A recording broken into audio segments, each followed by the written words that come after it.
अस्सलाम वालेकुम, मैं रिफत खुर्शीद गपशप विद रिफत के प्लेटफॉर्म से आपके साथ हूँ।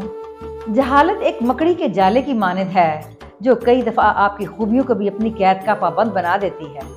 ज़हनी वुसअत का बज़ाहिर किताबी इल्म से कोई ताल्लुक नहीं है, क्योंकि अगर कोई शख्स 4 किताबें पढ़कर इस ज़ोम में मुब्तला हो जाए कि वो दूसरों से बेहतर है तो वो अहमकों की जन्नत में रहता है। आज मैं आपके साथ एक ऐसी कहानी शेयर करूंगी जिसमें वाजबी तालीम का ज़ोम एक लड़की की जहालत की चादर न उतार सका। हुआ कुछ यूं कि नबीला और सुलेमान अहमद 2 बहन भाई थे और दोनों बहन भाइयों की उम्रों में तकरीबन 20-22 साल का फर्क था। सुलेमान अहमद की शादी का जब वक्त आया तो उस वक्त नबीला की उम्र बमुश्किल तमाम 10-12 साल थी। सुलेमान अहमद हाजरा नामी खातून को ब्याह कर लाया जो न सिर्फ खूबसूरत बल्कि खूबसीरत खातून थी। उसने आते ही न सिर्फ बहू भाभी और बीवी के फराइज अच्छे तरीके से अंजाम दिए, उसने नबीला को भी माँ की तरह संभालना शुरू कर दिया। जबकि हाजरा की सास हर वक्त हाजरा पर बरसती रहती कि तुम क्योंकि भाभी हो और नबीला तुम्हारी नंद है, इसलिए तुम हमेशा उसके साथ ज्यादती करती हो और उसका खातर का ख्याल नहीं रखती। जबकि नबीला, जिसको अल्लाह ताला ने सब्र का इनाम देते हुए ऊपर तले 4 बेटों से नवाजा था,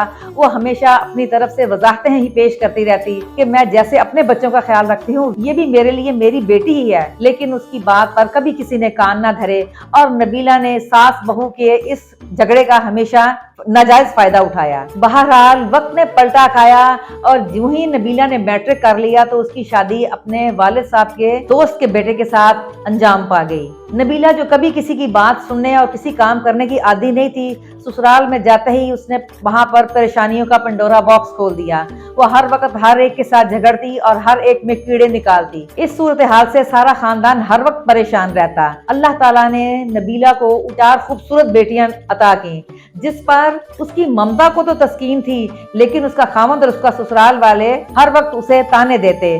अब नबीला की जिंदगी में एक दूसरा मोड़ शुरू हो चुका था। वो तमाम ताने जो वो अपनी भाभी को दिया करती थी, अब वो तमाम ताने उसके सामने आ खड़े हुए। आखिर एक दिन नबीला के शौहर ने उससे कहा कि ये 4 बेटियां तुम कहाँ ब्याहोगी? जिस तरह गज भर लंबी जुबान तुम्हारी है, वही कुछ तुम्हारी बेटियों की सूरत हाल है। हमारे लिए बहुत परेशानी हो जाएगी। जिस पर नबीला हमेशा तो न कर कहती, तुम्हें फिक्र करने की जरूरत नहीं है, मेरे भाई के 4 बेटे हैं, मेरी चारों बेटियां इंशाल्लाह मेरे भाई के घर जाएंगी। मैंने बेटियां तुम्हारे खानदान की खिदमत करने के लिए पैदा नहीं की। नबीला की चारों बेटियों ने आला तालीम हासिल की और आला ओहदों पर फाइज हो गई। ऐसी सूरत हाल में नबीला का दिमाग बहुत खराब हो चुका था। जब उसने अपने भाई से शादी के सिलसिले में बात की तो वो कहने लगी कि भैया, मेरी बेटियां बहुत ज्यादा कमाई करती हैं, अगर आप लोग मेरी बेटियों के रिश्ते चाहते हैं तो मेरी एक शर्त है, आपके 2 बेटे घर दामाद के तौर पर मेरे पास यहाँ रहेंगे, जबकि मेरी छोटी दोनों बेटियां जो कि बहुत लाडली हैं, वो घरों के कामों से इतनी ज्यादा वाकिफकार नहीं हैं और वो जाकर अपनी मुमानी की खिदमत नहीं कर सकती, तो उन दोनों को भी अलग घर लेकर अपनी जिंदगियां शुरू करनी होंगी। ये बात सुनते ही हाजरा के बेटे, जो इतने अरसे से अपनी आंटी का नारवा सलूक देख रहे थे, बर्दाश्त ना कर पाए और उन दोनों ने फौरन शादी से इनकार कर दिया। जिस पर सुलेमान अहमद ने अपने बेटों को समझाने की कोशिश की। ऐसी सूरत हाल में उसके चारों बेटे एकदम बाप के सामने आकर खड़े हो गए और उन्होंने कहा, हमने सारी जिंदगी आंटी को अपनी माँ की इंसल्ट करते हुए देखा, जबकि वो उनसे उम्र में भी बड़ी थी और रिश्ते में भी बड़ी थी, जबकि उन्होंने कभी किसी चीज की पासदारी नहीं की। अब हम अपनी बूढ़ी माँ की बेइज्जती बर्दाश्त नहीं कर सकते। अगर आपने ऐसा कोई काम जबरदस्ती करने की कोशिश की तो हम चारों घर छोड़कर चले जाएंगे। ऐसी सूरत हाल में सुलेमान अहमद के पास कोई चारा न था कि वो अपनी बहन को इनकार करता।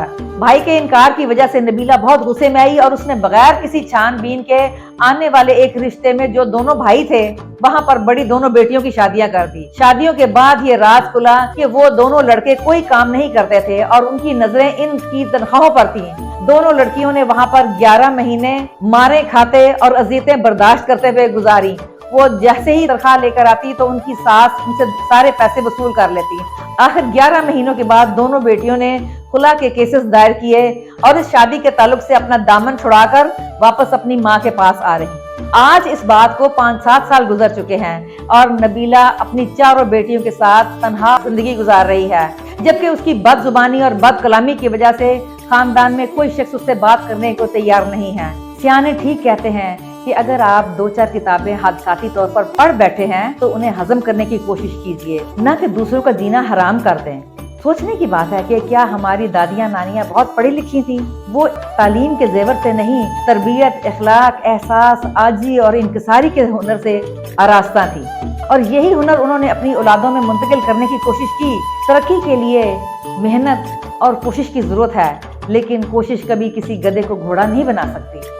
यही कुछ नबीला के साथ भी हुआ कि नबीला ने अपनी तालीम से भी कुछ ना सीखा और बेटियों की आला तालीम भी उनके किसी काम ना आ सकी। मेरे चैनल गपशप विद रिफत को सब्सक्राइब कीजिए, मेरी कहानियों को शेयर और लाइक कीजिए। इंशाअल्लाह अगली दफा एक नए वाक़े के साथ आपके सामने आऊंगी। तब तक के लिए इजाजत दीजिए। अल्लाह हाफिज। अस्सलाम वालेकुम।